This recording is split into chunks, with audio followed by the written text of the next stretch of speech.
Hello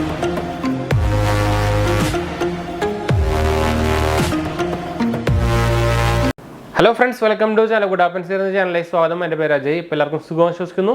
അപ്പോൾ നമ്മൾ ഇന്ന് നോക്കാൻ പോകുന്നത് നമ്മുടെ ഫ്രീ ചാർജിനെ കുറിച്ചാണ്. ഫ്രീ ചാർജിന്റെ ആപ്പ് നിങ്ങൾക്ക് അറിയായിരിക്കും. നമ്മുടെ ആക്സിസ് ബാങ്കിന്റെ ഒരു യൂട്ടിലിറ്റി ആപ്പാണ്. നമുക്ക് റീചാർജുകളും അതുപോലെ തന്നെ അങ്ങനത്തെ കുറേ സംഭവങ്ങൾ ചെയ്യാൻ പറ്റുന്ന ഒരു നോർമൽ നമ്മുടെ മൊബൈലിക്ക് അതുപോലെ തന്നെ പോലത്തെ ഒരു ആപ്പ്, പേടിഎം അതുപോലത്തെ ഒരു ആപ്പാണ്. അപ്പോൾ അത് ആക്സിസ് ബാങ്കിന്റെ ഒരു ആപ്പാണ് കേട്ടോ. അപ്പോൾ നിങ്ങൾക്ക് അത് അറിയായിരിക്കും. പിന്നെ ഫ്രീ ചാർജിന്റെ ക്രെഡിറ്റ് കാർഡുകൾ ഇറക്കിയിട്ടുണ്ടായിരുന്നു. അതുപോലെ തന്നെ ഫ്രീ ചാർജിന്റെ പേ ലേറ്ററും ഉണ്ടായിരുന്നു. അപ്പോൾ പേ ലേറ്റർ എന്തായാലും നിങ്ങൾക്ക് എല്ലാവർക്കും അറിയാതിരിക്കും. എന്താ വെച്ചാൽ പുതിയ നമ്മുടെ RBIയുടെ ബാൻ ആയതിനു ശേഷം നമ്മുടെ പേ ലേറ്ററുകൾക്ക് ഒരു ബാൻ വന്നിട്ടുണ്ടായിരുന്നു. പേ ലേറ്റർ കാർഡുകൾക്കാണ് വന്നിരിക്കുന്നത്. അതിനുശേഷം നമ്മൾ കുറേ പേര് പേ ലേറ്റർ ആപ്പുകളും കാർഡുകളൊക്കെ ക്ലോസ് ചെയ്യാൻ കൊടുക്കുന്നുണ്ടായിരുന്നു. അതുപോലെ തന്നെ അപ്പോൾ ഇതിൻ്റെ ക്ലോസിങ്ങിന് തന്നെ കുറച്ച് ഡിഫിക്കൽട്ടീസും കാര്യങ്ങളൊക്കെ ഉണ്ട്. നോർമൽ നമ്മുടെ അത്ര പെട്ടെന്ന് ഇത് ക്ലോസ് ആക്കാൻ ശരിക്കും ആക്ച്വലി കമ്പനികൾ തന്നെ അങ്ങനെ റെസ്പോണ്ട് ചെയ്യില്ല. അപ്പോൾ നമ്മളിന്ന് നോക്കാൻ പോകുന്നത് നമ്മുടെ ഫ്രീ ചാർജ് പേ ലേറ്റർ നമുക്ക് എങ്ങനെയാണ് ക്ലോസ് ചെയ്യാമെന്നാണ് നമ്മൾ നോക്കാൻ പോകുന്നത്. ഓൺലൈൻ രീതിയിൽ തന്നെ കേട്ടോ. അപ്പോൾ ഞാൻ എന്താ വെച്ചാൽ ഞാൻ actually Freecharge pay later ഉപയോഗിക്കുന്നുണ്ടായിരുന്നു. ഇപ്പോൾ നമ്മളിത് റീസെൻ്റ്ലി ഇപ്പോൾ ക്ലോസ് ചെയ്തിട്ടുണ്ടായിരുന്നു. ഞാൻ എന്താ വെച്ചാൽ എൻ്റെ എല്ലാ പേ ലേറ്ററും ആപ്പുകളും കാർഡുകളും ക്ലോസ് ചെയ്തുകൊണ്ടിരിക്കുകയാണ്. മോസ്റ്റ്ലി എല്ലാം ക്ലോസ് ചെയ്തു കഴിഞ്ഞപ്പോൾ ആകെ പോസ്റ്റ് പേ മാത്രമേ ഉള്ളൂ. പോസ്റ്റ് പേ ഞാൻ എന്തായാലും ഈ അടുത്തൊന്നും ക്ലോസ് ചെയ്യുന്നില്ല. എന്ന് വെച്ചാൽ അത്യാവശ്യം നല്ല സംഭവങ്ങളും ഫീച്ചേഴ്സും കാര്യങ്ങളൊക്കെ ക്രെഡിറ്റ് കാർഡിൻ്റെ ഫീച്ചേഴ്സും കാര്യങ്ങളൊക്കെ പോസ്റ്റ് പേയിൽ കിട്ടുന്നുണ്ട്. അപ്പോൾ അത് ഞാൻ ക്ലോസ് ചെയ്യുന്നില്ല. പിന്നെ യൂണിക്കാർഡും ഇരിക്കുന്നുണ്ട്. എന്താ വെച്ചാൽ യൂണിക്കാർഡ് ചിലപ്പോൾ ഒരു ക്രെഡിറ്റ് കാർഡിലേക്ക് അപ്ഗ്രേഡ് വരാൻ ചാൻസ് ഉണ്ട്. അതുകൊണ്ട് നമ്മൾ വെച്ചേക്കുന്നതാണ്. നമ്മൾ യൂസ് ചെയ്യുന്നൊന്നുമില്ല. അല്ലെങ്കിൽ അതും ക്ലോസ് ചെയ്താണ് ഞാൻ. അപ്പോൾ ഇന്ന് നമ്മൾ നോക്കാൻ പോകുന്നതാണ് കേട്ടോ നമ്മുടെ ഫ്രീ ചാർജ് പേ ലേറ്റർ നമുക്ക് എങ്ങനെ ക്ലോസ് ചെയ്യാമെന്ന്.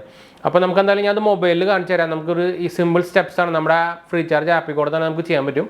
അപ്പോൾ ഞാൻ നമ്മുടെ എന്തായാലും മൊബൈൽ സ്ക്രീനിലേക്ക് അതിന് മുമ്പ് ചാനൽ പുതിയൊന്ന് സബ്സ്ക്രൈബ് ചെയ്യാനും അതുപോലെ തന്നെ ബെല്ലൈക്കൺ പ്രസ് ചെയ്ത് നോട്ടിഫിക്കേഷൻ നോക്കാൻ മറക്കണ്ട. ഇൻസ്റ്റാഗ്രാമിൽ ഫേസ്ബുക്കിൽ നമ്മൾ ഡിസ്ക്രിപ്ഷനിൽ കൊടുത്തിട്ടുണ്ട്. അതുപോലെ നമ്മുടെ ചാനലിലെ പേജ് നമ്മൾ ആമസോണിൽ തുടങ്ങിയിരുന്നു. ചെക്കൗട്ട് ചെയ്യാൻ മറക്കണ്ട. ലിങ്ക് നിങ്ങൾ കണ്ടായിരിക്കും, നോക്കാൻ മറക്കണ്ട കേട്ടോ. പിന്നെ എന്തെങ്കിലും സംശയം കാര്യങ്ങളൊക്കെ എന്നെ കമൻറ്റ് ചെയ്യാൻ മറക്കണം. നമ്മളെല്ലാ കമൻറ്റ് റിപ്ലൈ കൊടുക്കുന്നതാണ്. ലിങ്കിനും കാര്യങ്ങളൊക്കെ ഡിസ്ക്രിപ്ഷനിൽ ചെക്കൗട്ട് ചെയ്യാൻ മറക്കണ്ട കേട്ടോ. അപ്പോൾ നമുക്ക് മൊബൈലിൽ പോകാം. അപ്പോൾ നമ്മളെന്തായാലും നമ്മുടെ മൊബൈലിൽ എത്തിയിട്ടുണ്ട്. അപ്പോൾ നമുക്ക് ഇനി ആദ്യം വേണ്ടത് നമ്മുടെ ഫ്രീ ചാർജിൻ്റെ അക്കൗണ്ടിലേക്ക് പോകണതാണ്, ആപ്പിലേക്ക് പോകണതാണ്, സോറി. അപ്പോൾ അതിന് മുമ്പ് ഞാൻ ആക്ച്വലി ഇവർ കാണിച്ചു തരാം. ഞാൻ ഇവരുടെ ട്വിറ്ററിലും അതുപോലെ തന്നെ ഇവരുടെ മെയിൽ സപ്പോർട്ടിലേക്കും മെയിൽ അയച്ചിട്ടുണ്ടായിരുന്നു. അപ്പോൾ അതിൻ്റെ ഒരു അവർ റിപ്ലൈ തന്നേക്കുന്നതാണ് കണ്ടോ. Thank you for being an esteem Freecharge customer. We regret to have a request to delete your pay later account. അപ്പോൾ അവർ കോൾ ചെയ്താൽ എനിക്ക് പക്ഷേ എടുക്കാൻ പറ്റുന്നില്ല. അപ്പോൾ we have tried calling you on registered number to understand the reason for deactivating. അപ്പോൾ അത് കഴിഞ്ഞിട്ട് hence we have temporarily closed your Freecharge pay later account on 9th September as per request. We have forwarded a request to Access team and this will take up to 15 days. നുള്ളിൽ തന്നെ ഇത് fully close ആവുന്നതാണ് പറഞ്ഞിരിക്കുന്നത്. The same will be updated in CIBIL report in next 60 to 90 days എന്നാണ് പറഞ്ഞിരിക്കുന്നത്. അപ്പോൾ maximum 3 monthsനുള്ളിൽ തന്നെ ഇത് പോസിബിലിറ്റിക്കും റിപ്പോർട്ട് ആവുന്നതാണ് പറഞ്ഞിരിക്കുന്നത്. അപ്പോൾ ഇത് ആക്ച്വലി ടെമ്പററി ക്ലോസ് ആയിട്ടുണ്ട്. പക്ഷേ നമ്മുടെ ആപ്പിൽ ഇത് ഇപ്പോഴും കാണിക്കുന്നുണ്ട്. അത് ടെമ്പററി ആയതുകൊണ്ടാണ് കാണിക്കുന്നത്. പക്ഷേ വർക്ക് ചെയ്യില്ല കേട്ടോ, അത് വേറെ കാര്യം. അപ്പോൾ ഞാൻ ഫ്രീ ചാർജിൻ്റെ ആപ്പിൻ്റെ ഉള്ളിലേക്ക് കയറിയിട്ടുണ്ട്. അപ്പോൾ ഞാനത് ക്ലോസ് ചെയ്തിട്ട് അപ്പോൾ പുതിയ ആപ്പ് നിങ്ങൾ കണ്ടിട്ടായിരിക്കും. അപ്പോൾ അതിൻ്റെ സെറ്റിങ്സും കാര്യങ്ങളൊക്കെ ഇപ്പോൾ ഇങ്ങനെയാണ് വന്നേക്കുന്നത്. അപ്പോൾ നമുക്ക് ഫ്രീ ചാർജിൻ്റെ ക്രെഡിറ്റ് കാർഡിൻ്റെ ഇത് വരുന്നുണ്ട്. അപ്പോൾ ഫൈനാൻഷ്യൽ ഡീറ്റെയിൽസിലേക്ക് പോയി കഴിഞ്ഞാൽ നിങ്ങൾക്ക് ഇവിടെ കാണാൻ പറ്റുന്നതായിരിക്കും. ഫ്രീ ചാർജ് പേ ലേറ്റർ എന്ന് കൂടെ കാണാം. അപ്പോൾ അതിൽ എൻ്റെ 0 കാണിക്കുന്നുണ്ട്. ഞാൻ ഇപ്പോൾ യൂസ് ചെയ്യുന്നില്ല. പിന്നെ എൻ്റെ സിബിൽ സ്കോർ കൂടെ കാണിക്കുന്നുണ്ട്. ഇപ്പോൾ പിന്നെ ഇതിനുള്ളിൽ നമുക്ക് ഫ്രീ ചാർജിനുള്ളിൽ ഡീറ്റെയിൽസിനുള്ളിലേക്ക് പോയി കഴിഞ്ഞാൽ നമുക്ക് അതിൻ്റെ ലിമിറ്റും കാര്യങ്ങളൊക്കെ കാണിക്കുന്നത്. ഒന്നാമത് ഭയങ്കര ലിമിറ്റ് കുറവാണ്. അപ്പോൾ ഞാൻ ഉപയോഗിക്കുന്നില്ല. അപ്പോൾ ഞാൻ ഇപ്പോൾ ഓൾമോസ്റ്റ് ഒരു മാസം മുമ്പായി ഇപ്പോൾ ഉപയോഗിച്ചിട്ട് ഇത് ഓഫറും പ്രത്യേകിച്ച് ഓഫറും കാര്യങ്ങളൊന്നും വരുന്നുണ്ടാവില്ല. പിന്നെ നമുക്കിത് ക്ലോസ് ചെയ്യാൻ നമുക്ക് വേറൊരു സംഭവം എന്ന് വെച്ചാൽ നമുക്ക് മെനുവിലേക്ക് പോവാം. മെനുവിൽ നമുക്ക് ഇവിടെ ഹെൽപ്പ് ആൻഡ് സപ്പോർട്ട് ഉണ്ട്. ഹെൽപ്പ് ആൻഡ് സപ്പോർട്ടിൽ പോയി കഴിഞ്ഞാൽ നിങ്ങൾക്ക് അത് സംഭവം ഒന്നും ലോഡ് ആവട്ടെ കേട്ടോ. അവിടെ നമുക്കിവിടെ കാണാൻ കണ്ടോ. ഇതിൽ നമുക്ക് അതർ കുറി കൊടുക്കുക. അതർ കുറി കൊടുക്കുമ്പോൾ പിന്നെ അതിൽ കാണിക്കും റീചാർജ് ആണോ, അക്കൗണ്ട് ലേറ്റർ ആണോ, ഗിഫ്റ്റ് കാർഡാണോ, എക്സ്പ്രസ് FD ആണോ, പേ ലേറ്റർ ആണോ. അപ്പോൾ പേ ലേറ്റർ കൊടുക്കുക. പേ ലേറ്റർ കൊടുക്കുമ്പോൾ അതിൽ തന്നെ കാണിക്കും ലൈറ്റിൽ ലാസ്റ്റ് സൈഡ് കാണിക്കുന്നുണ്ട് close my pay later account. അത് കൊടുക്കുക. അപ്പോൾ ഇതിൽ കാണിക്കുന്നുണ്ട് ഇത് നമ്മൾ ക്ലോസ് ചെയ്യാൻ കൺഫർമേഷൻ ഉണ്ടോ, ഇൻട്രസ്റ്റ് ഫ്രീ പീരീഡ് ഒക്കെ നമുക്ക് പോവും. അപ്പോൾ അതൊന്നുകൂടി നമ്മൾ യെസ് കൊടുക്കുക.